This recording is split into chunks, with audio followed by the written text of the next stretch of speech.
there are objectives. Why do you engage in jihad? So the objectives have to be clearly defined, and the required rules must be satisfied. I threw that in because this Chitik and Waratha, how many of you have heard of this name? Yes. So there is this guy, and he says that just because somebody declares jihad doesn't make it jihad.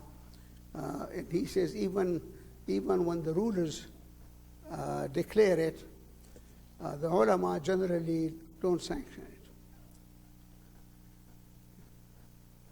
Because the scholars are always suspicious of even the rulers. So even though only the rulers can declare jihad, rather than Osama bin Laden or other individuals, the scholars are always skeptical because they say, well, the rulers like to call it jihad, so they can legitimize it. So I don't want to read it, but they don't support all of the declarations. Now, the point that is important is that the rules of engagement are bound by the fact that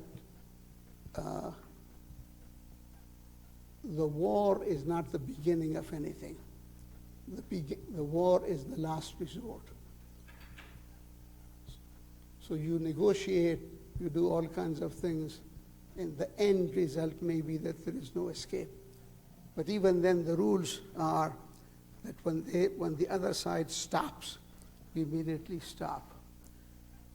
So what are the legitimate means? Well, the highest aim is the right to practice your religion. And if you remember the ayah that was a part of the reading that said, permission was given to fight. And one of them was because you were prevented from practicing your religion. You were oppressed, expelled, and so on, only because you said, Rabbuna Allah, our Lord is Allah. And that was the sole reason you were expelled. And then it says, if God doesn't prevent some people by others, then does anyone remember the different places of worship will be destroyed? What were the number? What was the beginning? Cloisters. What was the second one? Monasteries.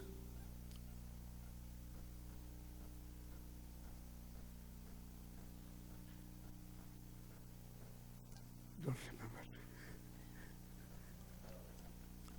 Well, actually, one of them was Salawat, which is the place where people read Salat, but that's synagogue. Okay?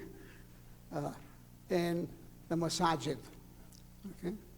So it mentions all these places, and at the end it says Masajid, in the places where the name of God is mentioned often.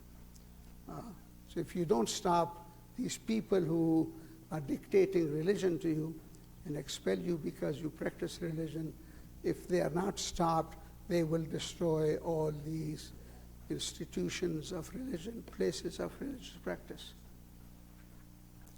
So that's the highest purpose. The highest purpose is to prevent the suppression of religion and to promote the freedom of religious practice. And Muslims will say, well, the right to practice our religion, which is true, but the Quran actually says you should also support those who are struggling for practicing their own religion. The Quran in that ayah says that if you help God, He will help you, and that was you want to establish the right to practice your own religion, but helping God is to help these other people also. So that's the first the highest aim.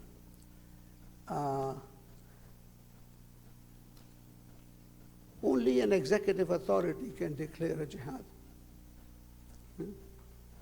Only an executive authority. So it's not an individual declaration. Even the highest scholar cannot just give a fatwa and declare jihad. The jihad is a collective action, and it must be declared by a legitimate ruler. And that's sometimes a problem. Who is a legitimate ruler? But it has to be declared. And actually the ulama agree that even a bad ruler is legitimate as long as he is ruling. And then you remember Chittick and Murata, who say just because a ruler declared it doesn't mean that the scholars sanction it.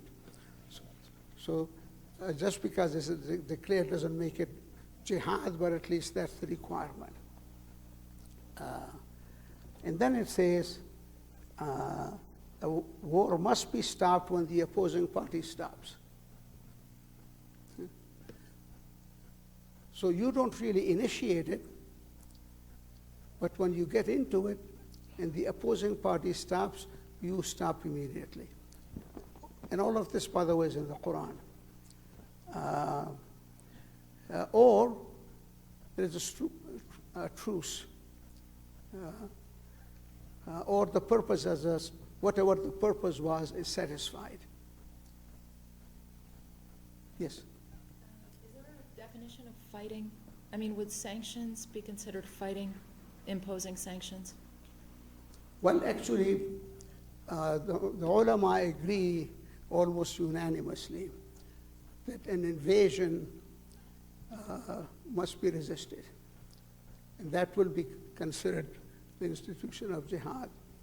So invading a Muslim country and imposing anything on them, or just even occupying it, it becomes a legitimate reason for resisting it, and that will be called jihad. But even then, the ruler has to declare a jihad.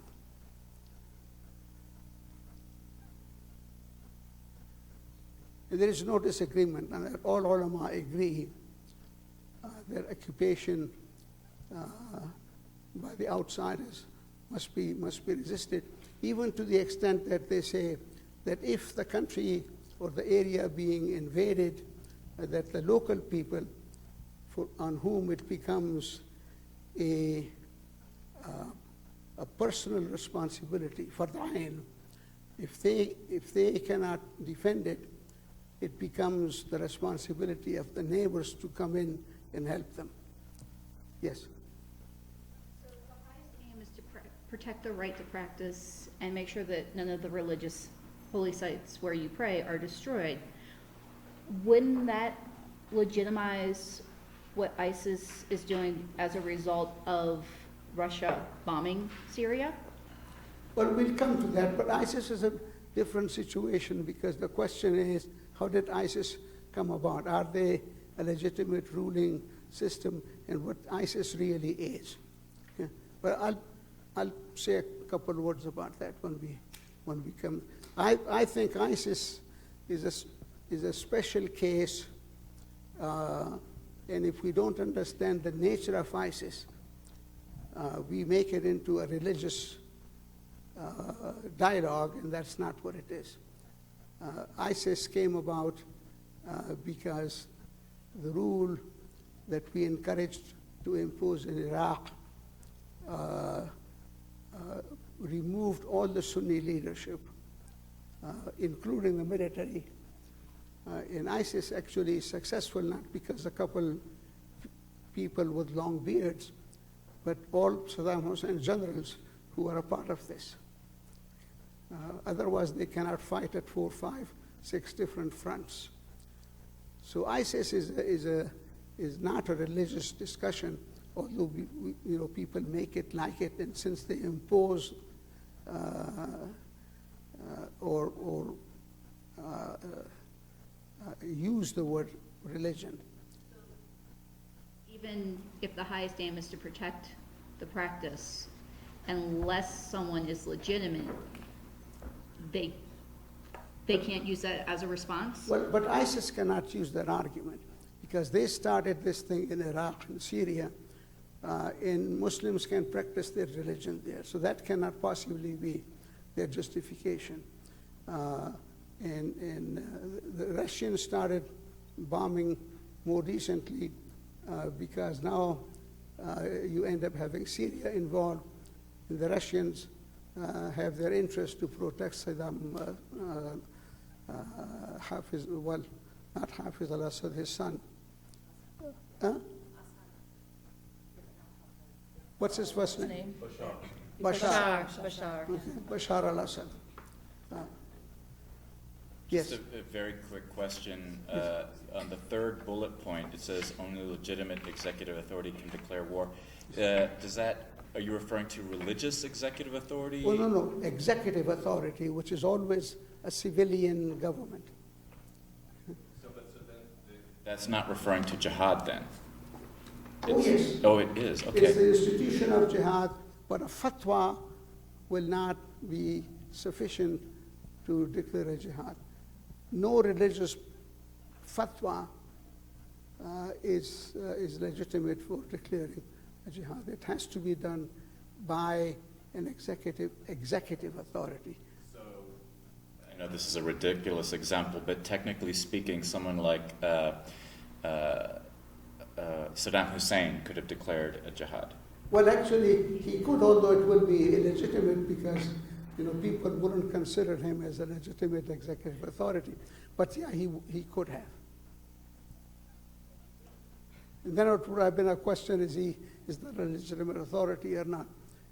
But it would have been difficult to say no if he said, "Well, this is a jihad." Yeah? But he didn't, did he? Any other questions?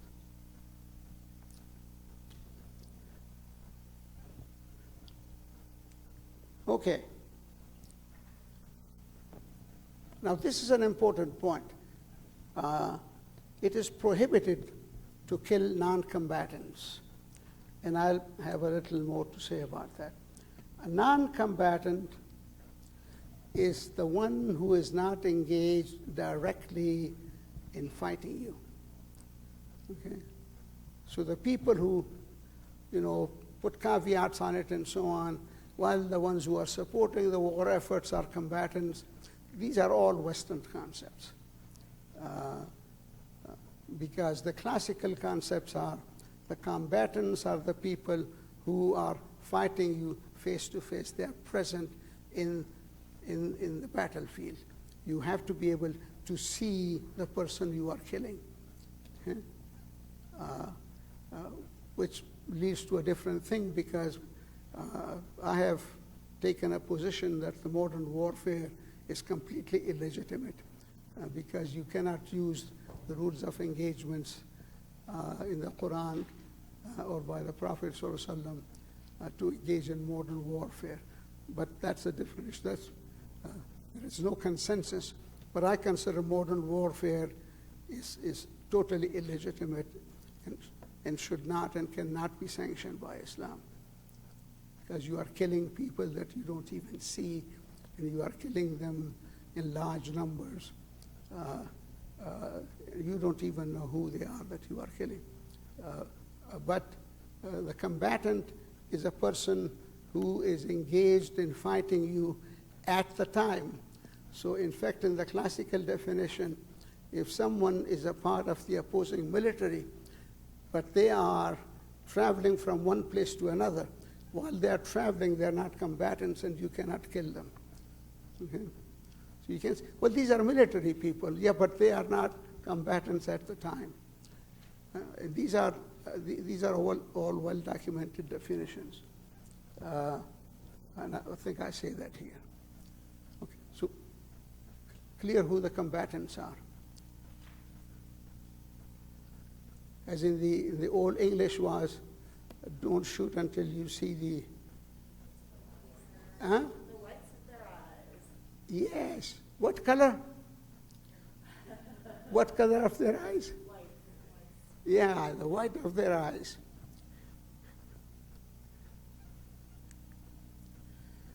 And then, of course, women, children, old people cannot be killed. Of course, I put in the brackets, except in the battlefield in self-defense. Okay? So yes, I mean, if there are women in the battlefield and they're going to kill you, then you can kill them in self-defense. In addition, monks, hermits, and all those engaged in religious worship cannot be killed.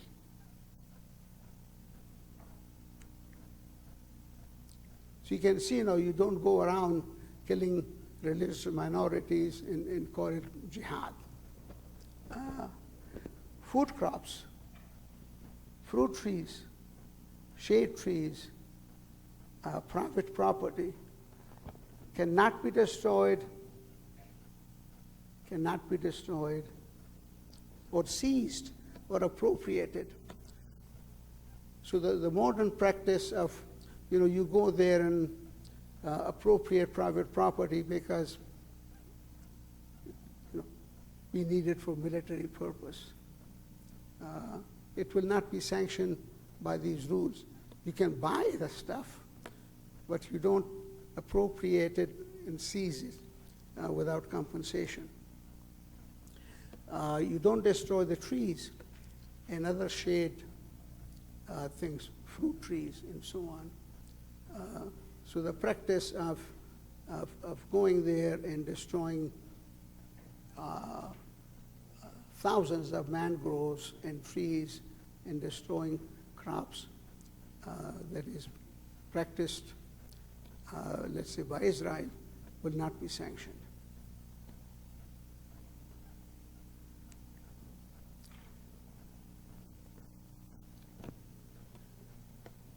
Now this is kind of a longish paragraph, but when this Malaysian scholar who is very well known, and he wrote a very longish statement, dozens of pages, that actually is available in Arabic. There is an English translation available, although I don't know whether it got to be generally available, but it was distributed by his students. And he argues strongly that the people who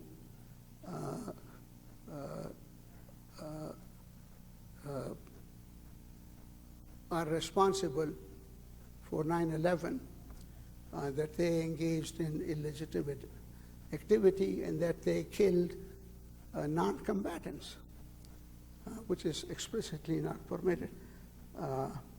And of course, in the same writing, he argues strongly that the so-called suicide bombers and so on, he calls it self-killing, and self-killing is not permissible. And this business of scholars who have said, well, we understand what they do and what the reasons are, some of even our liberal scholars started making exception for Palestinians where this thing started. The problem with that is that once you open a loophole, then all other things happen. So the suicide bombing, that really was not common at all, not very, very rare. Once you open a loophole for Palestinians, then others started emulating. So Afghanistan, where it never, ever happened, now it happens there. But anyways, Sheikh Afifi says that this is all self-killing. The killing of non-combatants are not permitted. And he gives all classical arguments and quotes sources as to what that happens. So I threw that in case you are interested in finding what this guy says.